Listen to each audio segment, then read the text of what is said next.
A época mais provável gira em torno do século XVI, início do século XVI, mais ou menos na época em que Inácio de Loyola criou os jesuítas. Início do século XVI. Mendes de Sá fundou o Rio de Janeiro. Você olha, é realidade nossa.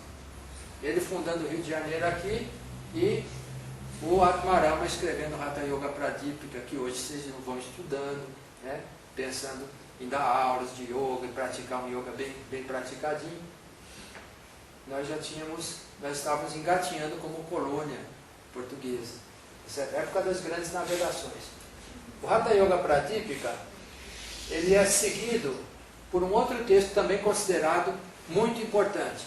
Esse texto é o Gheranda Samhita. Gheranda é o nome de um indiano, de um indivíduo, uma pessoa. Gheranda. Então esse Gheranda, ele teria sido um indivíduo que gostou do texto do Hatha Yoga Pradipika, porque ele reproduz algumas frases, ele copia algumas coisas. O Hatha Yoga Pradipika é um texto que reproduz algumas frases do Goraksha Shataka e provavelmente algumas do texto Hatha Yoga, mas ele também dá um tom budista para as suas argumentações. O que há de estranho no fato de ele botar um tom budista nas suas argumentações? O que há de esquisito nisso? É o fato de que nessa época o budismo não tinha mais expressão nenhuma na Índia. E por que alguém estaria se baseando no budismo? É muito simples. Os natas, eles caminham e têm interlocução com diversas culturas asiáticas. Então, na formulação do Hatha Yoga, os siddhas, de uma maneira geral, e os natas de uma maneira mais específica, que são os siddhas também, né? Eles tiveram contato com dois grupos sem a menor sombra de dúvida. Os taoístas da China e os budistas do norte da Índia, que eram poucos, do Tibete e da China. Então, esses dois povos, essas duas culturas, no mínimo, essas duas culturas tiveram forte influência no Hatha Yoga. Tá certo? No Hatha Yoga. Tiveram forte influência. Influência no sentido de que o yoga é budista, então, é isso? Não. Influência no sentido de que o Hatha Yoga aproveita a especulação desses povos, dos taoístas e dos budistas, aproveita esses elementos que eles estão trazendo e incorpora numa proposta prática, efetivamente. Incorpora isso num modo de fazer as coisas. Tá? Os taoístas são extremamente práticos nas suas colocações, como os budistas são extremamente práticos, e o Hatha Yoga é uma visão prática do mundo, pragmática do mundo. O Hatha Yoga não gosta, o Hatha Yogi não gosta de explicações racionais. Ele não está pouco ligando, né, se a explicação que ele tem acerca do corpo dele é fantasiosa, poética, mística, ou seja lá o que for. O que importa para ele é o seguinte: a prática funciona? Funciona. Então, está de bom tamanho. O que eles fazem em relação à explicação sobre o funcionamento do corpo? Os entusiastas do yoga gostam de dizer que eles foram pesquisadores, que eles foram cientistas no seu tempo, que eles fizeram uma série de descobertas. Isso é mentira. Certo? Não adianta, a gente gosta do yoga, todo mundo gosta de praticar, mas não adianta tentar transformar o yoga numa ciência, porque não é. O yoga é uma poesia, uma prática poética, essencialmente uma poesia feita com o corpo. É uma prática que ensina a pessoa a pensar, a sentir, sonhar, andar, trabalhar com o corpo. Tá certo? Tudo. O corpo se torna a ferramenta para tudo. Então eu tenho que preparar o meu corpo como o artista prepara o seu pincel, a sua tela, o seu tecido, o seu fio de bordado ou de costura, a sua pena para fazer a sua caligrafia. Então, o corpo tem que ser preparado dessa maneira, tem que ser tratado como um instrumento, a ferramenta de trabalho. Esse é um princípio inquestionável dentro da origem do Hatha Yoga.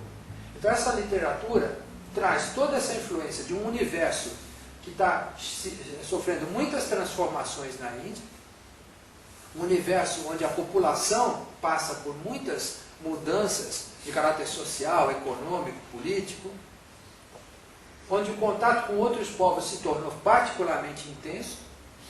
E lembre-se que quando o Hatha Yoga Pradipika está sendo produzido, os europeus já chegaram na Índia, eles são mais um elemento que traz um contato para a Índia, que traz uma cultura nova para a Índia, e tudo isso é levado em consideração, e tudo isso é trazido para uma esfera muito prática. Tá certo? Qual é o objetivo? É só o bem-estar corporal?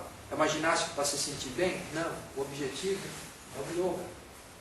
É o indivíduo descobrir quem ele é e expressar isso no seu corpo, com todas as letras que ele conseguir descobrir.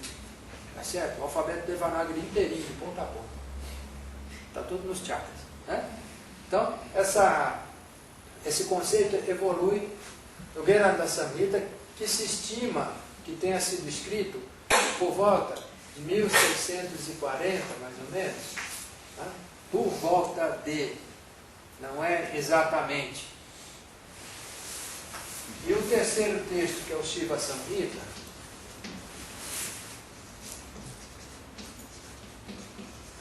teria sido composto por volta de 1730, aproximadamente. Estou dando aqui um número redondo, uma data estimada redonda. Então vejam só, nós estamos falando lá do século XI para o século XII. Século XII, na Europa nós estávamos com a formação, a fundação da Ordem dos Cavaleiros Templários. Tá certo? O nono concílio ecumênico, Papa Calixto II, é história que a gente já nem se lembra mais, porque nós não aprendemos isso na escola. Porque Idade Média é aquele trecho da história que se pula. Tá certo? Idade Média, a professora diz, era a Idade das Trevas, agora vamos para o Renascimento. Então, enquanto tudo isso acontecia na Europa, e era muita coisa que acontecia na Europa, muita coisa também acontecia na Índia.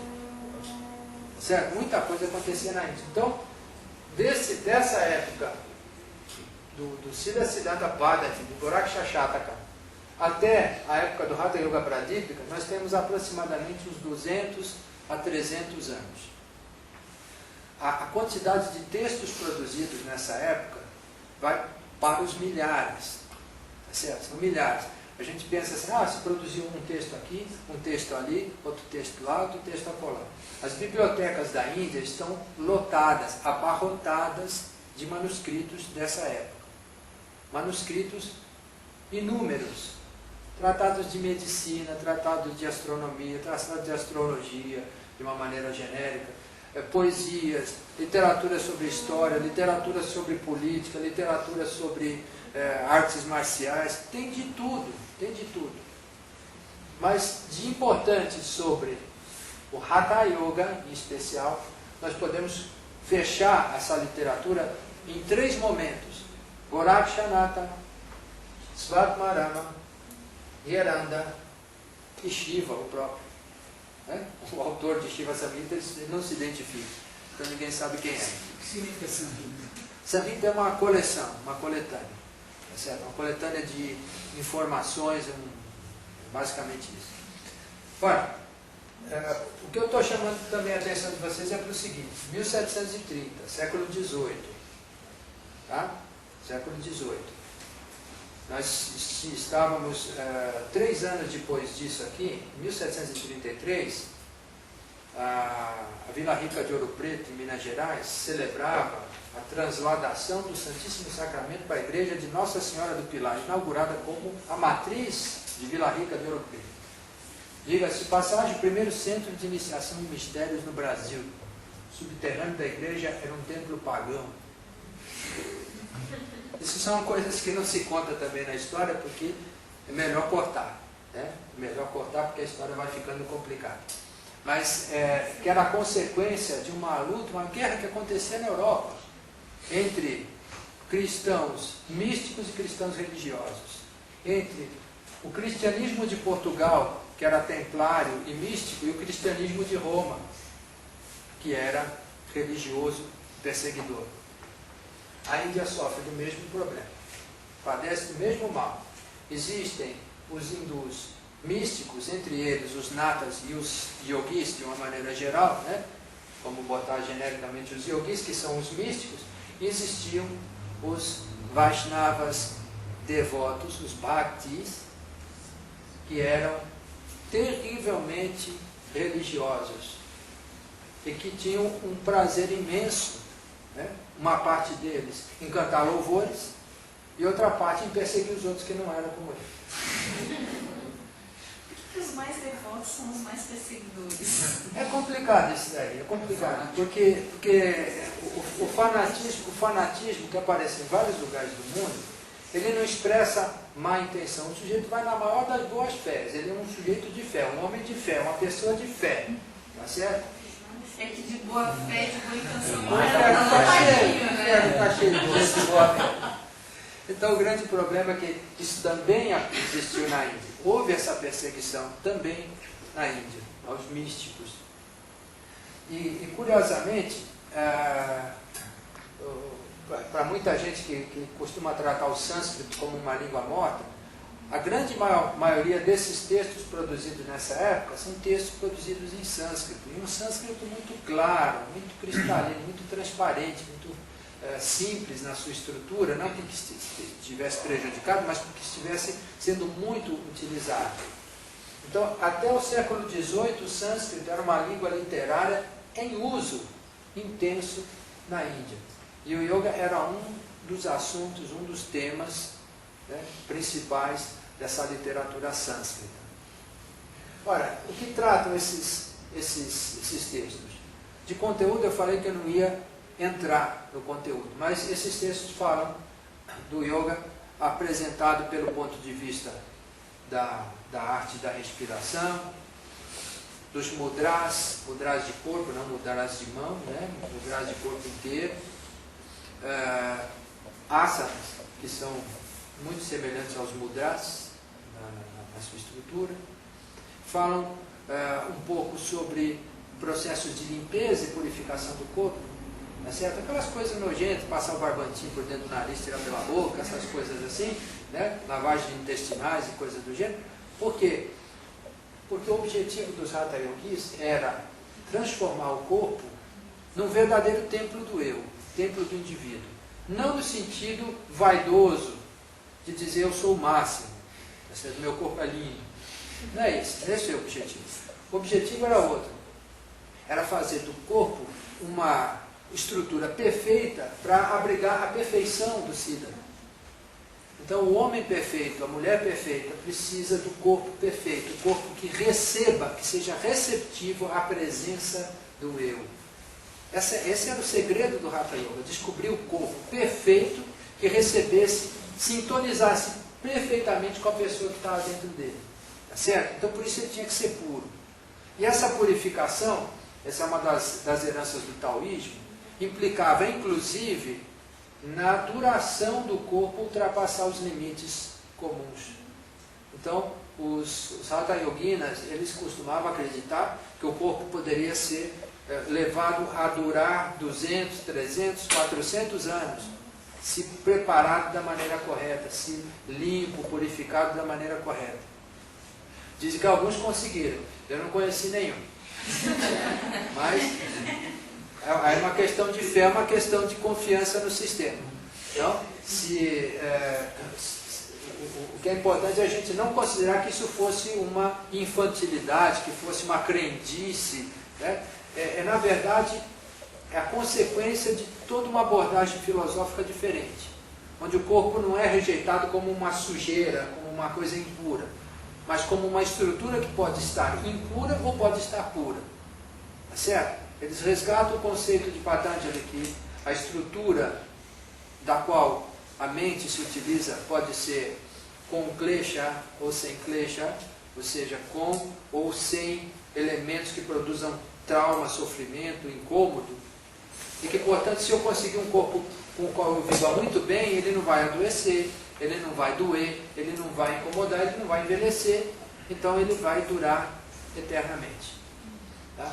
A linhagem do Hatha Yoga propõe que o indivíduo, quando realiza perfeitamente esse seu procedimento, ele purifica o corpo de tal maneira que o corpo se transforma em energia pura, em força pura. Ou seja, ele deixa de ser apenas um receptáculo da força, que é a Kundalini, né? Ele deixa de ser apenas um receptáculo para ser ele próprio a expressão viva dessa força. Porque a força feminina tem a natureza da matéria, e a natureza da matéria não é inferior, ela é igual a Shiva. Né? Então, essa postulação, essa colocação, dá essa possibilidade de manifestar o divino no próprio corpo, e dessa forma expressar a eternidade, a perfeição, com a estrutura corporal. Tá? É isso que essa literatura nos dá. Se vocês pegarem o Shiva Samhita, o Veranda Samhita, vocês vão ver que a ideia do micro e do macrocosmo está sempre representada lá. Todos os rios estão dentro do corpo, todas as montanhas, os povos, os sábios, os deuses, as deusas, estão todos dentro do corpo. O Sol e a Lua, as estrelas, os planetas, estão todos dentro do corpo. Todos os seres que habitam a totalidade do universo estão todos dentro do corpo. Isso está nessa literatura. Essa é a literatura do Hatha Yoga, a literatura do micro e do macrocosmo, absolutamente, perfeitamente integrados. E o que é importante? No dia a dia. Tá certo? Não é integrados lá no Monte Meru, lá na Gruta do Eremita. É no dia a dia. Na casa da pessoa, no meio da família, em qualquer lugar que o sujeito se encontre. Tá? Então, não sei, eu espero ter dado um pouquinho dessa complexidade do ambiente onde surge essa literatura. E que vocês tenham uma noção clara de quanto é extenso o período em que essa literatura se produz, embora seja curto diante do tamanho da história da literatura da Índia. Tá certo? Nós estamos falando de uma literatura de 6 ou 7 mil anos. E aí nós dizemos que em 300 ou 400 anos nós produzimos a literatura do Hatha Yoga. Mas esses 300 ou 400 anos foram muito bem vividos. Certo?